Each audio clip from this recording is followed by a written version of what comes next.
bonsoir les amis, bonsoir à vous tous qui nous suivez sur notre plateforme de communication, les Baobab.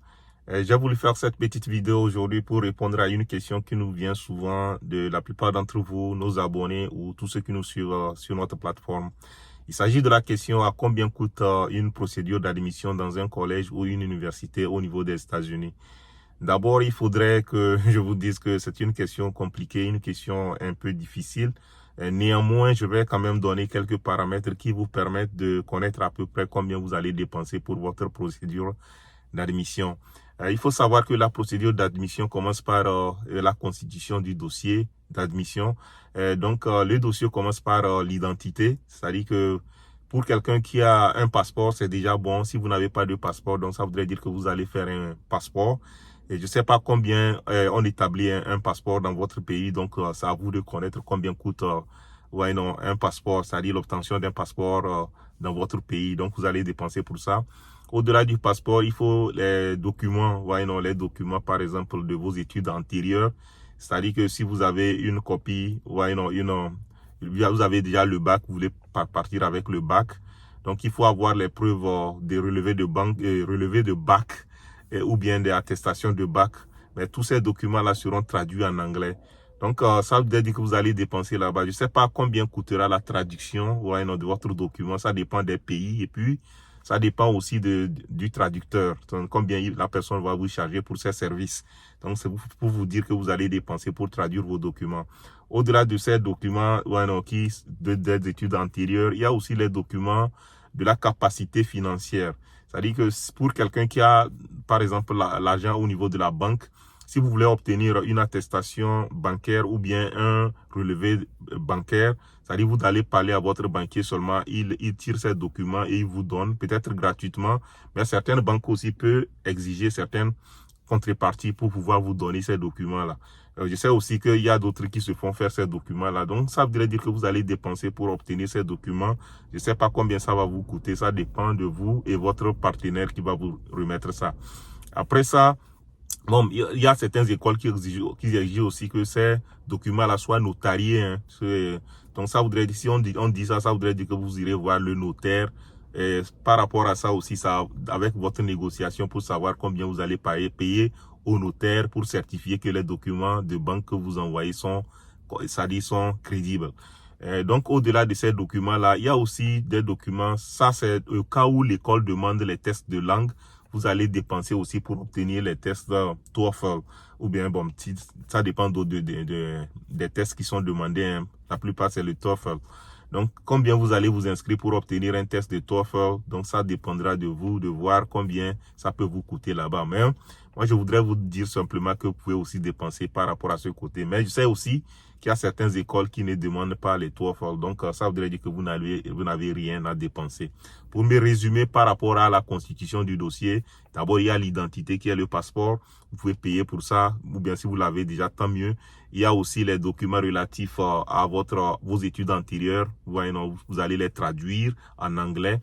Il y a les documents de la capacité financière de banque. De préférence que ça soit en anglais parce que les gens qui vont lire ça aussi ici ils vont lire ça en anglais, pas en français. Donc, si ce n'est pas en anglais, ça va poser problème. Il faut que ça soit aussi traduit. Et il y a aussi des documents aussi de langue, comme je l'ai dit. Donc, voilà le dossier ainsi constitué. Il faut l'envoyer. Pour certaines écoles, on peut vous dire d'envoyer ça à la poste. Vous allez payer à la poste. Mais la plupart des établissements actuellement font tout en ligne. Hein. C'est-à-dire, ils vous permettent parfois aussi de créer un compte sur leur site. Et par rapport à ce compte-là, vous téléchargez les documents que vous avez à les envoyer.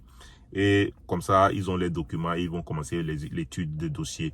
Donc, ça voudrait dire que si on vous dit de faire tout en ligne, vous n'allez pas dépenser dans ce côté-là. Maintenant, lorsqu'ils reçoivent les dossiers, il y a deux aussi cas. Il y a certains établissements où ils reçoivent vos dossiers, ils les traitent et puis vous les renvoient, c'est-à-dire aussi par email. Et vous recevez votre dossier, votre réponse d'admission, c'est-à-dire votre I-20 dans votre email et puis vous le téléchargez, sans problème. Ça, c'est gratuit. Par contre, il y a certains établissements qui exigent les frais de traitement des dossiers. Et par rapport à ces établissements, ils peuvent vous dire, nous voulons $100 ou bien $200 ou bien 50 $, ça dépend, pour pouvoir étudier votre dossier. Donc, ça voudrait dire que si l'école exige, vous allez aussi payer là-bas. Donc, vous les payez. Et il y a aussi certains établissements qui demandent aussi que, par rapport à votre envoi de dossier, il faudrait que vous donnez ce qu'on appelle la caution. Ils peuvent exiger, par exemple, à vous de déposer un 500 $ ou un 1000 $ ou bien un 2000 $ comme caution. La caution, c'est une forme de garantie, hein, parce que ils veulent s'assurer que lorsque vous obtiendrez le I-20, c'est-à-dire l'admission, ou bien vous obtiendrez le visa plutôt, vous irez dans leur établissement. Parce qu'il y a certains qui viennent dans les établissements, ils prennent l'admission, ils obtiennent le visa, mais ils ne retournent pas à l'école. Peut-être ils prennent d'autres chemins. Donc, si l'école veut s'assurer que vous allez peut-être arriver dans leur établissement, ils vous demandent de donner des frais de caution. Ouais, non. Ces frais de caution, parfois, quand vous allez dans cet établissement-là, ils peuvent utiliser ça pour payer une partie de vos scolarités, ou bien ils peuvent vous redonner ça lorsque vous arrivez dans l'établissement. Mais lorsque vous n'arrivez pas dans l'établissement, au moins, ils le gardent, quoi. Ils gardent ça à leur niveau, parce que vous avez pris le visa, mais vous n'êtes pas allé à l'école, donc vous avez perdu votre caution. Et voilà un peu la question des cautions. Mais ce ne sont pas, comme je l'ai dit, ce ne sont pas tous les établissements qui le font. La plupart des établissements ne le font pas. Donc, ça voudrait dire, comme je l'ai dit, il y a des établissements qui ne demandent pas les frais d'étude de dossier ni les cautions. Donc, ça voudrait dire que là, s'il n'y a pas de frais à dépenser par rapport à ça, vous êtes quitte. Mais si l'établissement le demande, vous allez les payer.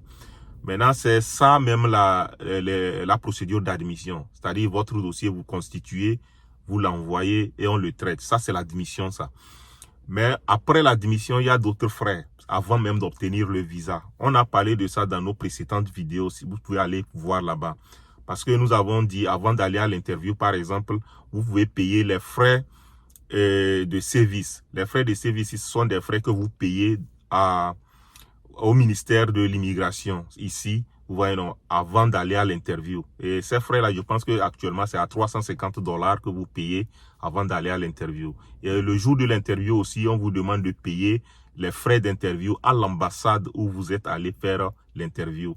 Vous voyez, non. Je sais que par le passé, au niveau de l'ambassade, c'est 100 000 pour 100 000 francs CFA pour les pays francophones, mais ça peut aussi varier. Donc, il faut chercher à savoir ça. Donc, voilà en grosso modo la procédure d'admission et les frais que vous allez dépenser.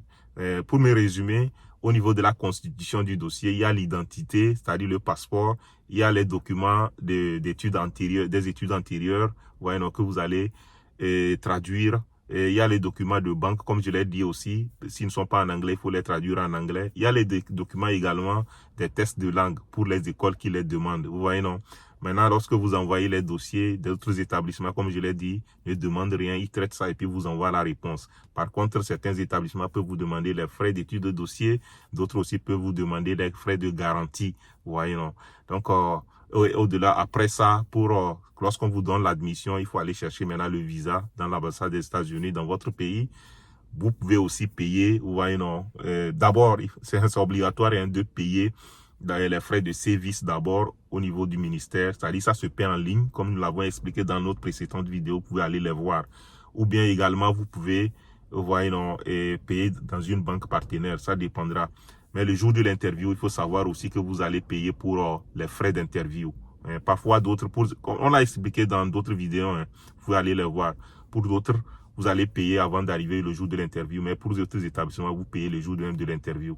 Voilà à peu près ce que j'ai voulu dire par rapport à cette question-là aujourd'hui. Donc, si vous avez d'autres questions, n'hésitez pas à les poser. Et lorsque moi ou mes collaborateurs, nous aurons le temps, nous allons y revenir et répondre.